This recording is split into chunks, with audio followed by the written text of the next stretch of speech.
안녕하세요. 마케팅 데이터 사이언스 랩입니다. 지난 시간에는 챗GPT의 능력을 확장할 수 있는 크롬 플러그인들에 대해서 살펴보았는데요.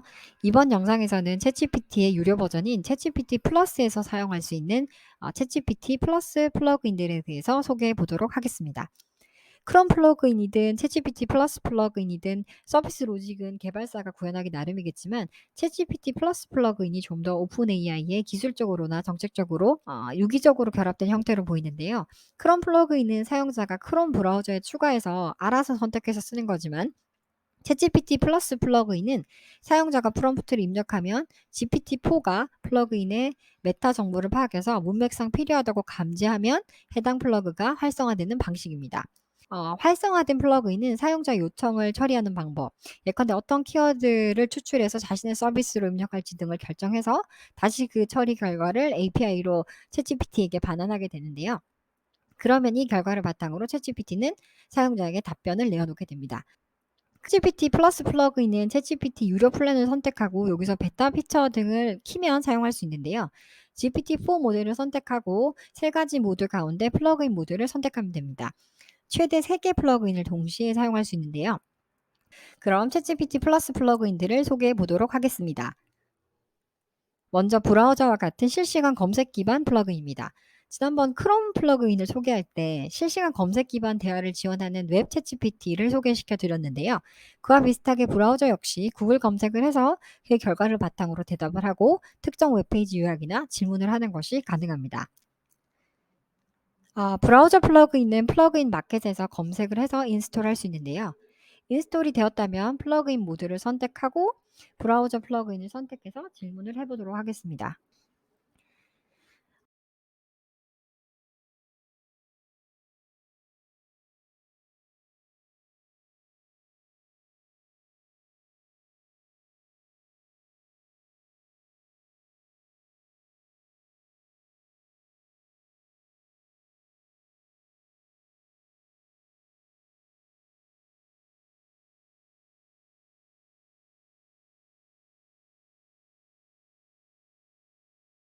지난번 웹 챗GPT와는 달리 한국어로도 영어로도 키워드를 검색해서 결과를 반환하는 등 좀 더 질문에 자연스러운 대답을 하는 것 같은데요. 단순히 사용자의 입력 문장을 검색어로 집어넣지 않고 구글 자연어 처리 API 등을 활용해서 결과를 가져오는 모습을 보입니다. 원래 챗GPT의 네이티브 플러그인으로 브라우징 기능이 있었는데 페이지 내용을 모두 가져오는 것에는 저작권 문제가 있다고 해서 현재는 중단된 상태라고 합니다. 두 번째는 챗GPT 플러스의 자체 플러그인인 어드밴스드 데이터 어널리시스인데요. 원래 이름은 코드 인터프리터인데 지난 9월부터 이름이 바뀌었습니다.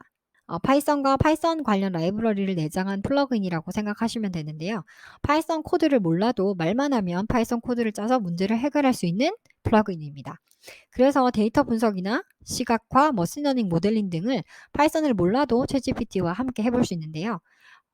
어드밴스드 데이터 어널리시스를 이용한 머신러닝 모델링은 다음번 추가 영상에서 다루도록 하고 이번 영상에서는 이 플러그인이 어떤 기능인지 간단히 소개해 볼게요.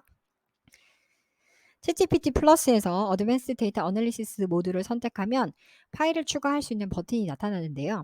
저는 캐글에서 다운로드 받은 인도 뉴델리의 4년간 1일 날씨 데이터를 업로드 해보고 기초적인 통계를 확인하도록 하겠습니다.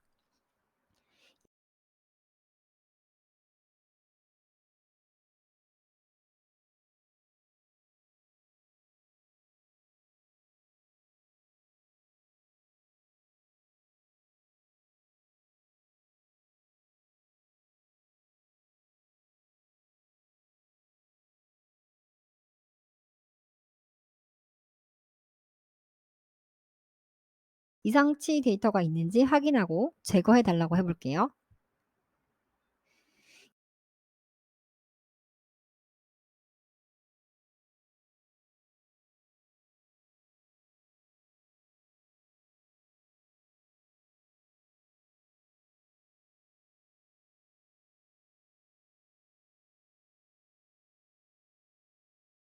이제 이를 바탕으로 매월 단위의 평균 기온을 Y축으로 하고 매월 단위를 가로축 눈금으로 하는 그래프를 그려달라고 할게요.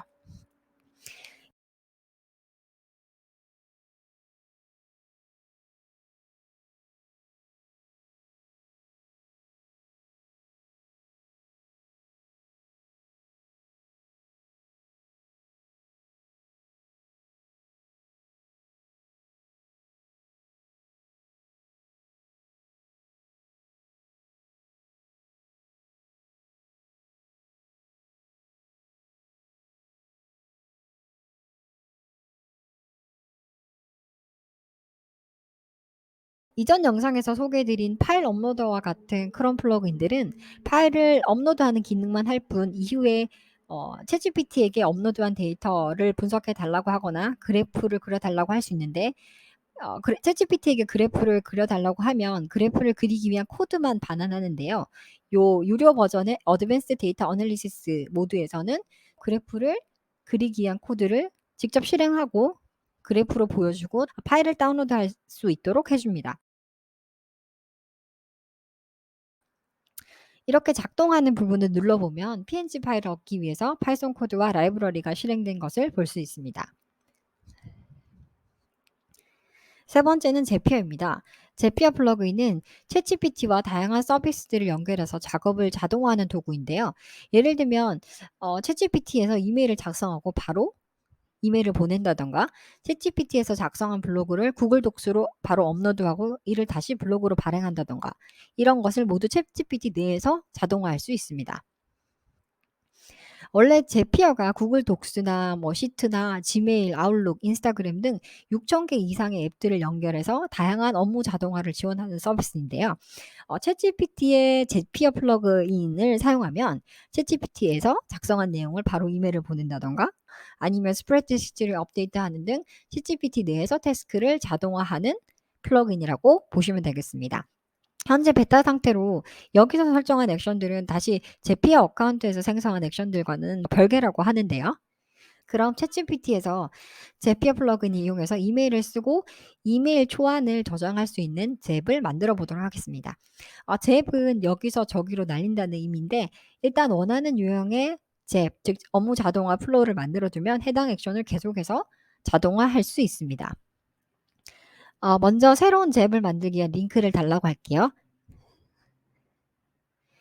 여기서 새로운 액션을 추가할 수 있는데요.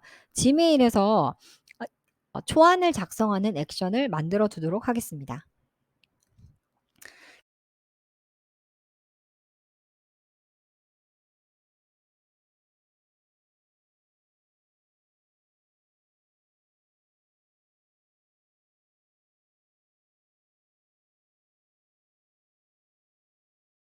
그럼 크리스에게 이번 금요일 모임에 잊지 말라는 내용으로 영어로 이메일 초안을 작성해 달라고 해보겠습니다.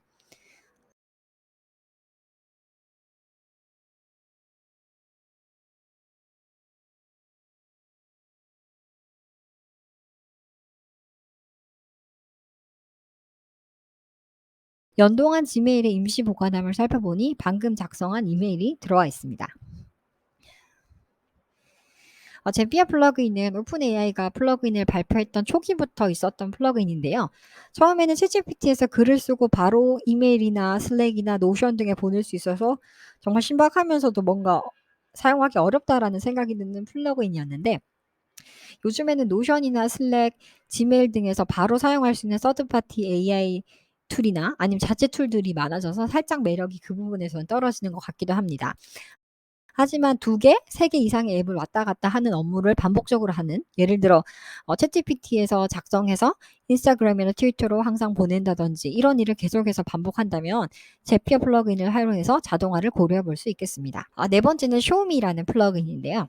어떤 개념이나 과정을 그려 달라고 하면 다이어그램으로 손쉽게 시각해 주는 플러그인입니다.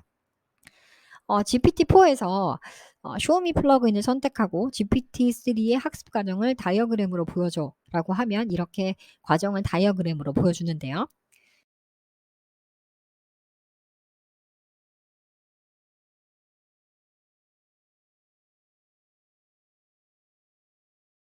이번에는 웹사이트는 어떻게 작동하는 거니? 라고 물어보니 쇼미 플러그인이 또 작동을 하네요.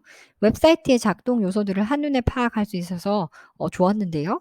플러그인을 선택해도 GPT-4가 플러그인을 사용하지 않고 대답을 한다면 명시적으로 어떤 플러그인을 사용해서 대답해줘 라는 것도 방법입니다. 전반적으로 디자인 측면에서도 만족할 수 없지만 어떤 과정이나 원리를 손쉽게 시각할 수 있다는 점이 가장 장점인 것 같습니다. 마지막으로 익스피디아예요. 익스피디아 플러그인을 쓰면 출발지와 도착지 정보와 일정을 알려주면 가장 적합한 결과 몇 개를 알려주는데요. 이번 추석 네덜란드로 가는 비행기표를 확인해줘라고 했는데요. 한 번 경유하는 조건으로 가장 저렴한 비행기표를 알려달라고 하니 캐세이 퍼시픽을 추천했습니다. 챗GPT가 제대로 대답한 게 맞는지 여기 나와 있는 링크를 클릭해서 확인해 보았더니 입력한 조건으로는 가장 적절한 결과가 맞았습니다. 지금까지 챗GPT 플러스의 다양한 플러그인들을 소개해 드렸는데요. 여러 가지 서비스들을 API를 통해 챗GPT 한 곳에서 사용할 수 있는 게 신기했습니다. 그리고 지난주에 오픈 AI가 또 휴대폰에서 말을 하면 음성 인식을 해서 다시 음성으로 대답을 내놓는 기능을 업데이트했다고 하는데, 이들 플러그인들을 말로 음성으로 사용한다면 마치 우유가 냉장고에서 떨어지면 알아서 우유를 배달시켜 주고, 말만 하면 알아서 원하는 비행기 표를 예약해 주는 영화 속의 세상이 곧 구현될 것 같은 느낌인데요. 여러분도 이런 AI 기반 플러그인들을 활용해서 좀 더 효율적이고 새로운 경험을 해 보시면 좋을 것 같습니다. 감사합니다.